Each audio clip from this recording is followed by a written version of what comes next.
नमस्ते, कैसे हो आप लोग सब। आज हम आपको सैर करवाएंगे यूएई की one of the best camping sites का। ये जो है वो पेड कैंपिंग साइट है, पर बहुत ही ज़्यादा ब्यूटीफुल कैंपिंग साइट थी। ये जो था वो हमारे घर से तकरीबन 150-200 किलोमीटर यानी कि फुजैरा खोरफकान के एरिया में आता है। और वहाँ पे हमने लोकेशन पे जाके वहाँ से हमने फेरी राइड ली और वहाँ से हम लोगों को वो फेरी राइड के थ्रू आइलैंड पे लेके गए और आइलैंड पे हम लोगों ने कैंपिंग की। कैंपिंग का सारा जो अरेंजमेंट था वो उन लोगों की तरफ से था। सजाए हुए कैंप थे, उसमें गद्दे डाले हुए थे और वो लोगों ने कैंप फायर किया, हमको रात का डिनर दिया और मॉर्निंग ब्रेकफास्ट भी दिया। तो सबसे पहले हम लोग जो है वो घर से निकल पड़े हैं और ये फुजेरा रोड के ऊपर हम लोग चल गए और जहाँ जहाँ लोकेशन था वहाँ पे हम लोग जल्दी पहुँच गए। तो हम उसकी एग्जैक्टली ऑपोजिट साइड पे एक सूक है, सूक यानी कि बाज़ार है, उस बाज़ार में चले गए जो कि क्राफ्ट का बाज़ार है। और पूरी की पूरी स्ट्रीट अगर आप देखेंगे ना तो इतनी ज़्यादा खूबसूरत लाइटिंग और ट्रेडिशनल क्राफ्ट की बनाई हुई है कि उसको देख के ही दिल बनता है जैसे आप कहीं किसी खूबसूरत से गांव के अंदर आ गए हो। वो वाली जो फीलिंग्स आती है वो पूरी की पूरी फीलिंग जो है वो आपको यहाँ पे मिलेगी। जैसे कि आप देख सकते हो यहाँ पे इतना, क्योंकि रमादान का टाइमिंग चल रहा था, यहाँ पे सब जगह लाइटिंग्स ही लाइटिंग्स थी। पूरी स्ट्रीट जो है वो लाइट से सजी हुई थी, जैसे कि आप यहाँ पे देख पा रहे हो। इतना ज़्यादा खूबसूरत माहौल था। अगर आप चल भी रहे हो उन रास्तों पे तो आपको सिर्फ चलने से ही इतनी खुशी मिल रही होंगी। आप देख के सोच रहे होंगे कि यहाँ पे कोई लोग क्यों नहीं दिख रहे हैं। तो रीज़न ये है कि क्योंकि रमादान था तो ये और शाम का टाइम था, तो आज़ान के टाइम पे सब लोग जो है वो मस्जिद में जाते हैं। खाना खाने से पहले वो लोग वहाँ पे जाते हैं प्रेयर के लिए और इसी वजह से पूरा का पूरा स्ट्रीट जो था वो खाली था। और वहाँ पे वैसे भी ज़्यादा लोग नहीं थे, बहुत कम लोग थे और इतना ज़्यादा ब्यूटीफुल जगह था। अगर आप कैंपिंग के लिए कोई चीज़ जो है उसके बारे में सोच रहे हो, कोई जगह के बारे में सोच रहे हो तो ये जगह पे आप जा सकते हो।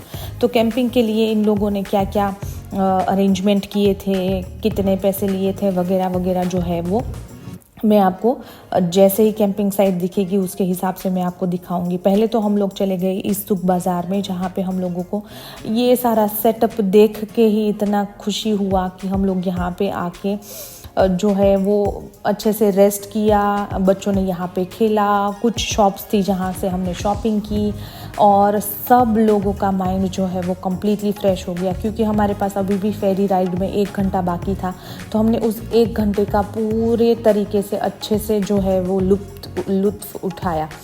बच्चे खेल रहे थे और उसके बाद हम, क्योंकि लेडीज़ है तो शॉपिंग करना तो बनता है, हम लोगों ने ये वाली शॉप जो थी वो वहाँ पे, जैसे एक बड़ा सा सूक का वो है शॉप है, इसके अंदर रेस्टोरेंट भी है और उसके अंदर शॉप्स है, उसमें हम चले गए जहाँ पे इस तरीके की सारी ट्रेडिशनल चीज़ें मिल रही थी। और ये लकड़ियों की चीज़ें थी, कुछ हैंड, मतलब मोस्ट ऑफ द थिंग जो थी वो हैंडमेड चीज़ें थी। और इतना भी नहीं है कि इतनी ज़्यादा महंगी मिल रही थी गाइस। अगर आप उसको कंपेयर करेंगे दुबई के प्राइजेस के साथ तो मुझे पर्सनली ये लगा कि ये जो प्राइजेस है वो दुबई की कंपैरिजन में जो है वो कम है। तो चीज़ें आप देख सकते हो यहाँ पे क्या क्या मिल रही है। ये कुछ इस तरीके के छोटे छोटे घुंघरू भी अवेलेबल थे और पूरा का पूरा जो माहौल था वो इस तरीके से दिख रहा था। जैसे जैसे आप इसके अंदर चलते जाओगे, इसकी गलियों के अंदर आप खो जाओगे। इतना ज़्यादा, मतलब क्या बताऊँ, देखो इस तरीके का सेटअप था वहाँ पे। और स्ट्रीट्स जो है उसमें सब में ऊपर लाइट लगी हुई थी, शॉप्स के अंदर सब जगह लाइट लगी हुई थी।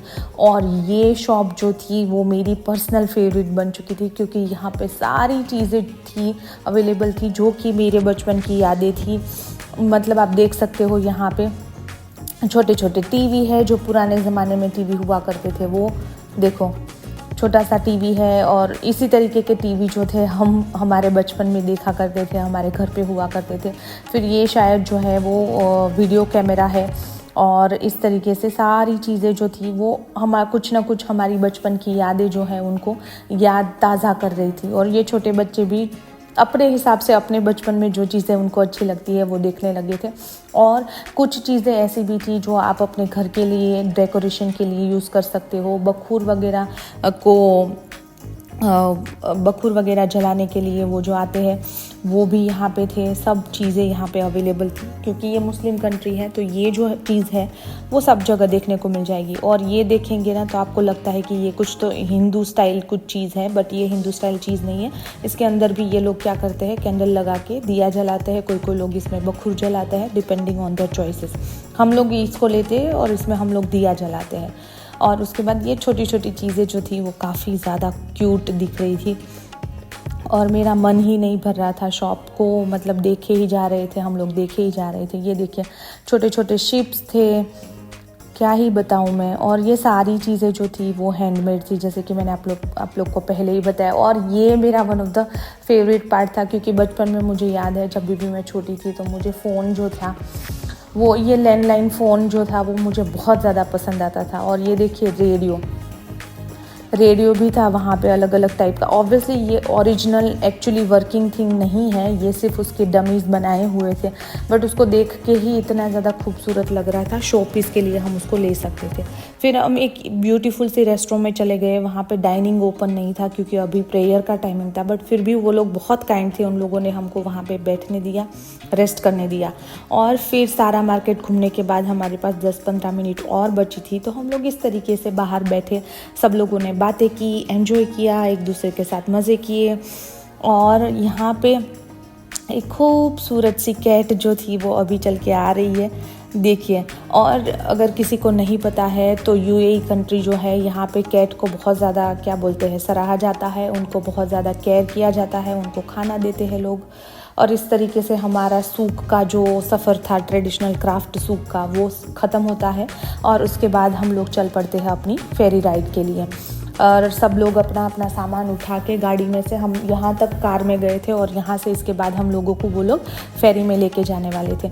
यहाँ पे जो फेरी से हमको वो लोग लेके गए थे द सीक्रेट बीच। जब हमने उनसे बीच का नाम पूछा तो वो बोले कि बीच का नाम सीक्रेट बीच है, मतलब बीच का नाम एक्चुअल में सीक्रेट बीच नहीं था, बीच का नाम था अल अकाली बीच।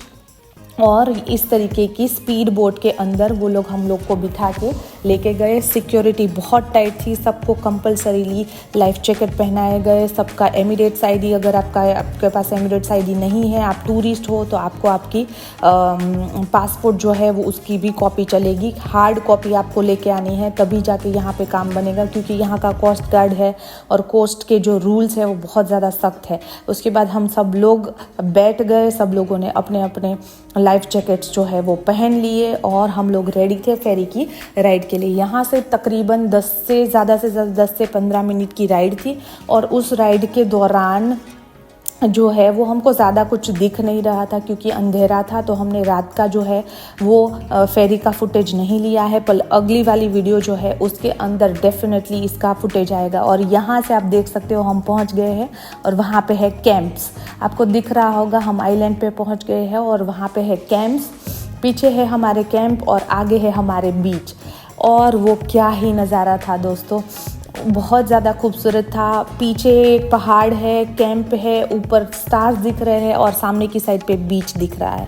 तो सब कुछ इतना ज़्यादा खूबसूरत था और इतना क्या बोल सकते हैं, one of the living experience. और मोस्ट इम्पॉर्टेंटली वहाँ पे कोई भी तरीके का नेटवर्क नहीं आ रहा था फ़ोन में। तो अगर आप फ़ोन एडिक्ट हो गाइस तो बिल्कुल मत जाइएगा इस जगह पे। पर अगर आप एक्चुअल में नेचर को एंजॉय करना चाहते हो तो आप डेफिनेटली इस जगह पे जा सकते हो। इन लोगों ने हमसे लिए थे पर पर्सन 200 AED और 200 AED के हिसाब से हमको उन लोगों ने रात का खाना, सुबह का ब्रेकफास्ट, कैंपिंग, उसके अंदर गद्दे और हमको मॉर्निंग में स्नॉर्कलिंग और कयाकिंग और स्विमिंग की एक्टिविटीज़ भी करवाई। वो वाला वीडियो जो है वो इस वीडियो के बाद आएगा। अगर आपको पूरी की पूरी एक्टिविटी देखनी है और क्या क्या किया, कैसे किया, तो वो वाला वीडियो भी ज़रूर देख लेना, इसके बाद ही वो वाला वीडियो आएगा। देखिए ऊपर जो है वो ब्यूटीफुल सा आसमान है, उसके पीछे पहाड़ है, उसके आगे हमारे कैंप है और उसके आगे बीच है। इस तरीके का सब कुछ सेटअप लगा हुआ था। और 200 पर पर्सन के हिसाब से हमको थोड़ा सा कॉस्टली लगा, क्योंकि दूसरे दिन हमारी जो क्रूज़ राइड होने वाली थी और जहाँ से वो लोग हम लोग को स्नॉर्कलिंग के लिए लेके जाने वाले थे, वो क्रूज़ राइड का जो ड्राइवर था उसको कुछ तो हेल्थ इश्यू थे, तो उसकी वजह से हम लोग को वो क्रूज़ राइड नहीं मिला। इसकी वजह से हमको लगा कि 200 थोड़े ओवररेटेड है।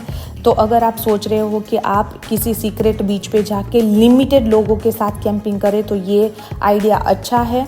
इसमें सिर्फ 23 टेंट्स थे और 23 टेंट्स के अंदर पर टेंट के अंदर ज़्यादा से ज़्यादा 2 अडल्ट और ज़्यादा से ज़्यादा 2 किड्स जो थे वो रह सकते थे। तो उसके हिसाब से अगर आप सोचें तो ज़्यादा से ज़्यादा 75 से लेके 90 तक के लोग वहाँ पे अवेलेबल थे। और दूसरे दिन की कुछ फ़ोटोज़ मैंने यहाँ पे डाली है, आज की और दूसरे दिन की कुछ फ़ोटोज़ यहाँ पे मैंने डाली हुई है, उसको देखिए और आपको पता चलेगा कि किस तरीके का अरेंजमेंट था, हमने कितने एंजॉय किया और यहाँ पे जाना आपको पसंद आएगा या नहीं है, यहाँ से आप जज कर सकते हो।